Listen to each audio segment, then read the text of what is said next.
So good morning everyone. तो आज के वीडियो का टॉपिक है why do we fall ill, हम बीमार क्यों पड़ते हैं। तो बेसिकली इस चैप्टर की शुरुआत हम कुछ दो टर्म से करेंगे जो कि है हेल्थ और डिसीज़। सबसे पहले हम जानेंगे हेल्थ मतलब क्या। अब ओल्ड कॉन्सेप्ट के हिसाब से हेल्थ मतलब क्या होता है हम वो जानेंगे। तो ओल्ड कॉन्सेप्ट के हिसाब से हेल्थ माने the state of being free from illness और इंजरी, एक ऐसी स्टेट जिसमें जो बंदा है वो इलनेस और इंजरी से फ्री होता है। और जो अभी का न्यू कॉन्सेप्ट है वो क्या कहता है, health is a state of being well enough to function well physically mentally and socially. Health एक ऐसा स्टेट है जिसमें जो ह्यूमन बीइंग या फिर कोई भी लिविंग ऑर्गेनिज्म वो physically mentally and socially fit रहता है, फिट एंड फाइन रहता है। फिजिकली मतलब कि ऐसे भाग दौड़ता है और ज़्यादा ऐसे कुत्ते जैसे हाफने नहीं लगता। मेंटली यानी कि उसका जो मेमोरी या फिर उनका जो ब्रेन स्ट्रेंथ है उसे कहते हैं मेंटली। और सोशली मतलब वो बंदा दूसरों से कैसे व्यवहार करता है उसे कहते हैं सोशल। फिर अभी हम आते हैं डिसीज़ के ऊपर। तो डिसीज़ मतलब क्या होता है, पहले तो देख लो कि डिसीज़ के दो वर्ड्स निकलते हैं, एक होता है डिस और एक होता है ईज। तो डिस मतलब क्या, नो, और ईज मतलब होता है कंफर्ट। मतलब एक ऐसा स्टेट जिसमें जो बंदा है वो कंफर्ट नहीं रहता है, वो कंफर्ट में नहीं रहता है। ठीक है, फिर नेक्स्ट है अपना difference between healthy and disease free. अब हेल्दी मतलब क्या होता है, हेल्दी यानी कि समझो कोई बंदा है जो एकदम हट्टा कट्टा ये वो उसका मतलब हेल्दी नहीं होता। जैसे कि मैंने आपको अभी पिछले यहीं पे बताया कि हेल्दी मतलब क्या होता है, एक ऐसी स्टेट होती है जो कि फिजिकली मेंटली और सोशली बंदे को अच्छा बनाती है। ठीक है, फिर डिसीज़ फ्री मतलब क्या। अब डिसीज़ फ्री में ये होता है कि बंदा इन सब अगर समझो ये सब है भी नहीं है, ये सब मतलब कि फिजिकली मेंटली और सोशली वो ढंग का है भी नहीं, तभी भी अगर उसमें कोई डिसीज़ ना हो मतलब एकदम वो डिसीज़ फ्री हो जाता है। तो this is the difference between healthy and disease free.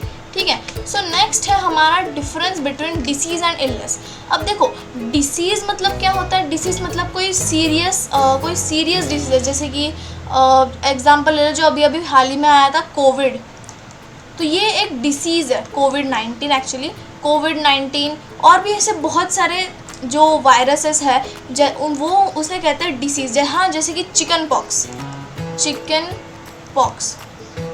अब देखो मैं ये बोलूँ ये डिसीज़ नहीं है, ये इलनेस है, क्योंकि डिसीज़ जो है उसको ठीक होने में बहुत टाइम लगता है और जो चिकन पॉक्स है ये इलनेस है। जैसे कि इसके और एक ये कॉमन कोल्ड इसका एक और एग्जांपल है किसका, ये इलनेस का।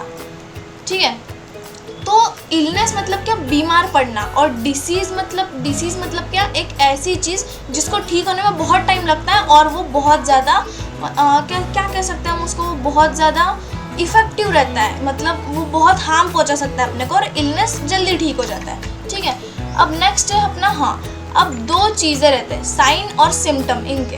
तो साइन मतलब क्या, effect of disease that can be notice by other. जैसे कि देखो कोई भी अगर आप कोई भी ऐसे हॉस्पिटल में जाओ तो वहाँ पे एक बोर्ड रहता है साइन और सिम्टम के, मतलब लक्षण और दुर्लक्षण। तो साइन जो है, साइन मीन्स क्या, साइन मीन्स एक ऐसी डिसीज़ के ऐसे इफेक्ट जो कि दूसरों से नोटिस किए जा सकते हैं। जैसे कि समझो जैसे कि एग्जांपल ले लो, एक सेकेंड, हाँ, जैसे एग्जांपल ले लो रैशेस, ब्लड नोज और भी बहुत है। फिर सिम्टम यानी दुर्लक्षण मतलब effect of disease that can be field by individual himself. जैसे कि समझो अगर मुझको ये रैशेस और ब्लड नोज हुआ है वो दूसरों को दिखता है, मतलब वो है साइन।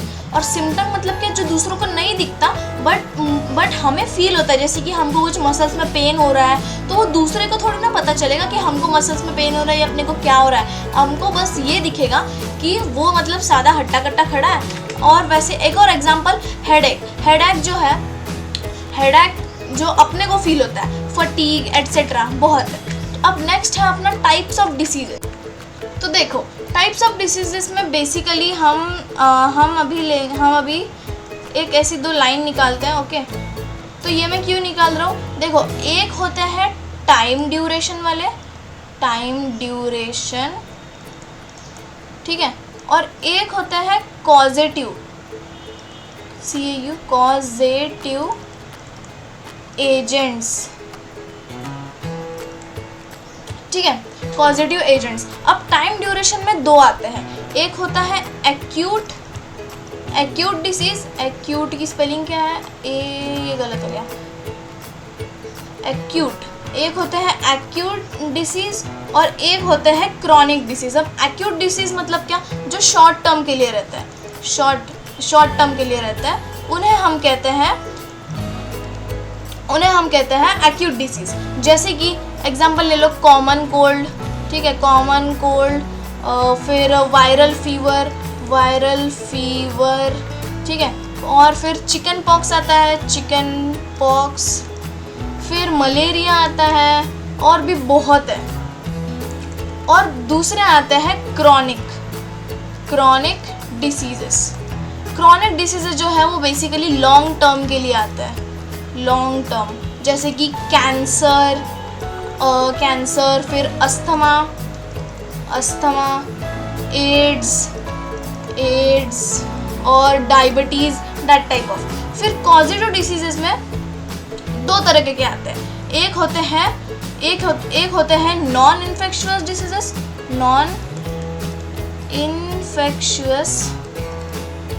डिसीजेस, क्या निकाल दिया, नॉन इन्फेक्शियस डिसीजेस, और एक होते हैं इन्फेक्शियस डिसीजेस। तो बेसिकली नॉन इन्फेक्शियस डिसीज मतलब क्या, जो कि जर्म से कॉज नहीं होते, मतलब कि not caused by any kind of germ. और इन्फेक्टिव, पहले हम जानते हैं इसके कुछ एग्जाम्पल, सेम जैसे कैंसर जो किसी जर्म से नहीं होता है, डायबिटीज़ जो किसी जर्म से नहीं होता है ना।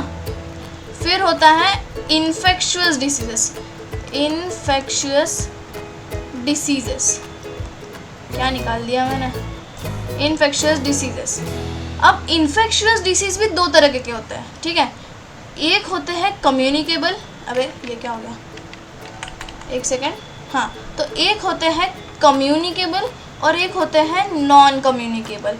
मतलब इन्फेक्शियस डिसीज जो है वो कम्युनिकेबल और नॉन कम्युनिकेबल, यानी कि मेरी जीभ लबलबा रही है। एक कम्युनिकेबल मतलब कि जो जिससे दूसरे को हो सकता है जो वो बीमारी, और नॉन कम्युनिकेबल मतलब जिससे दूसरे को बीमारी नहीं हो सकती, जैसे कि कोल्ड, ठीक है, मतलब सर्दी लग गई आपको, तो अगर आप आपके मुंह के बैक्टीरिया किसी और में गए तो फिर उसको भी कोल्ड हो सकता है। चिकन पॉक्स और टीबी मतलब ट्यूबरकुलोसिस और एसटीडीज़।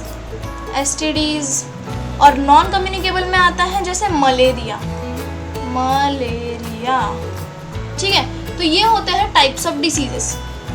अब नेक्स्ट है अपना, हाँ, और ये जो है ना टाइप्स ऑफ डिसीजेस, इनको छोड़ के भी और भी बहुत सारे चीज़ें होते हैं जिनसे अलग अलग जो डिसीजेज है वो फैलते हैं, जस्ट लाइक माल न्यूट्रिशन। अब माल न्यूट्रिशन जहाँ तक कि मुझे पता है कि malnutrition vitamin A deficiency, night blindness, it means malnutrition यानी कि विटामिन ए की जैसे डिफिशियंसी होती है उससे नाइट ब्लाइंडनेस होता है वैसे, ठीक है।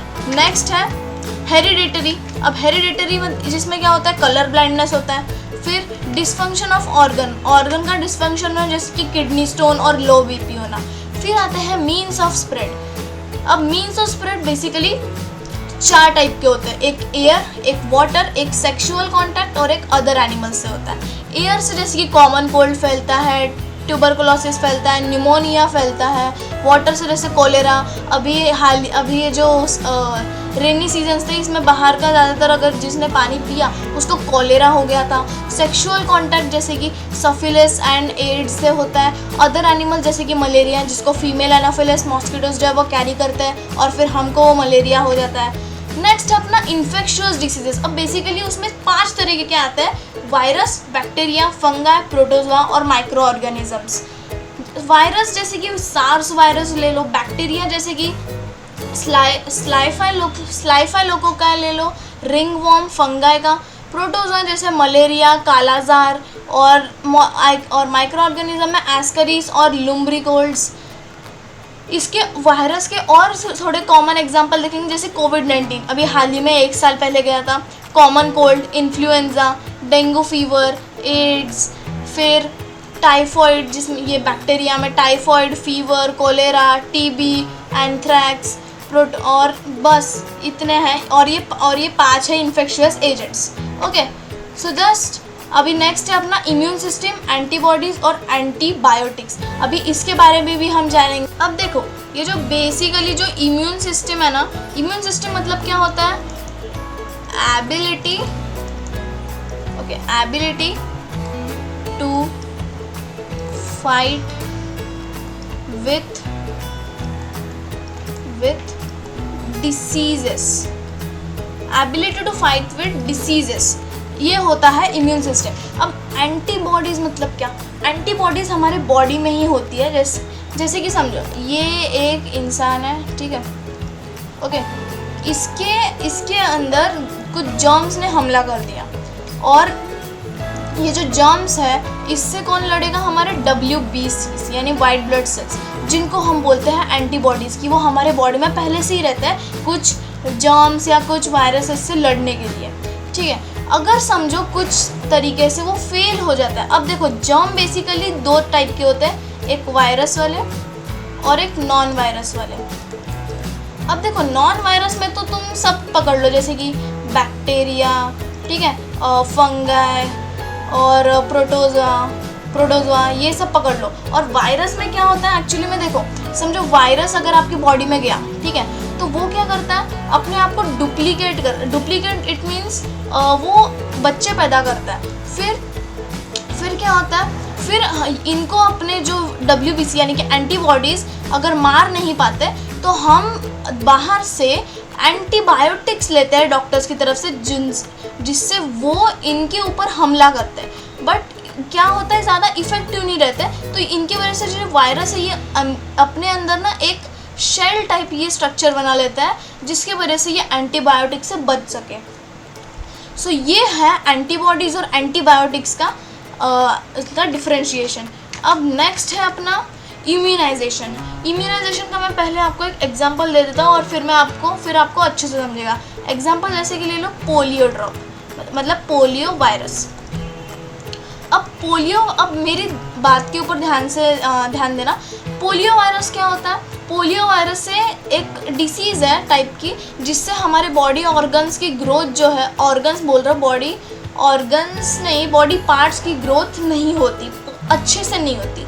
इसलिए जब हम 1-2 साल के होते हैं, तब हमको पोलियो की ड्रॉप पिलाई जाती है। अब अगर क्या होगा अगर मैं आपको ये बोलूँ कि वो पोलियो की ड्रॉप वायरस को भगाने के लिए नहीं होती, वो खुद ही डेड वायरसेस रहते हैं।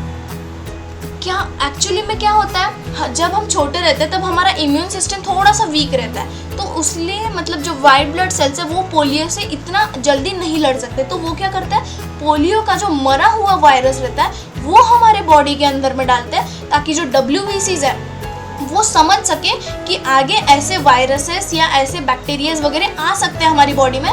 तो इसके लिए हमें तैयार रहना चाहिए, इसलिए पहले से खुद को अडॉप्ट कर लेते हैं कि इनको क्या क्या करना है। तो बेसिकली वो हमको वायरस से दूर नहीं भगा रहे, वो हमको वायरस की ट्रेनिंग दे रहे कि आगे चल के अगर पोलियो आया हमारी बॉडी में तो हमारे WBCs कैसे रिएक्ट करेंगे। So this is the video. ये बहुत छोटा सा वीडियो था, तो अगर आपको हमारा आज का वीडियो पसंद आया तो प्लीज़ इसे लाइक करना, शेयर करना, मेरे चैनल को सब्सक्राइब करना ऐसी और धांसू और अमेजिंग वीडियोस के लिए। और साथ ही साथ में हमारा 9th जो है वो सिलेबस खत्म हो चुका है, तो अभी मैं मिलूंगा आपके साथ बहुत टाइम बाद, और फिर मैं लेके आऊँगा 10th की series. So thanks for watching my video. Thank you guys for supporting me, and bye bye.